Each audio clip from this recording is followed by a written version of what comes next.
அல்லாஹ் உன்னுடைய பட்டோலைகளை படித்து காமித்தார். அடியானே, இந்த இடத்தில் நீ இந்த தவறை செய்யவில்லையா?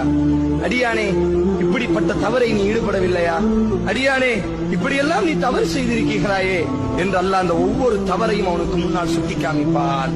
அடியான் அழுது கொண்டே சொல்வான், நாம் யா ரப்பி, எனது கருணையாளனே, என்னை படைத்த ரப்பே, நான் அந்த பாவம் செய்திருக்கிறேன் யா அல்லாஹ், நான் அந்த பாவம் செய்தேன் யா அல்லாஹ், நான் அந்த பாவம் செய்தேன் யா அல்லாஹ், நான் அந்த பாவம் செய்தேன் யா அல்லாஹ் என்ற அடியான் அழ ஆரம்பித்தவுடன் அல்லாஹ் ரப்புல் ஆலமீன் சொல்வான், நண்பு அடியானே, நீ கவலை அடைய வேண்டாம், உனது கால்கள் நடுங்க வேண்டாம்.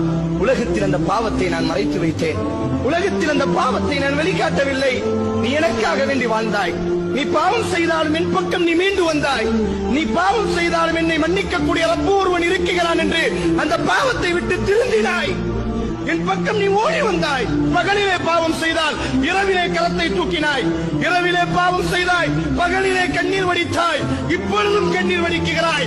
உலகத்திலும் நான் மறைத்தேன், இன்றைக்கும் நான் மறைக்கிறேன். நீ சொர்க்கம் நுழைந்து கொள். நீ அழ வேண்டாம், நீ கவலை அடைய வேண்டாம். உன்னை நான் துருவி துருவி விசாரிக்க மாட்டேன். உன்னை நான் மன்னித்து விட்டேன். இந்த பாவத்தை யாரிடத்திலும் நான் சொல்ல மாட்டேன். உனக்கும் எனக்கும் மட்டும் தான் தெரியும்.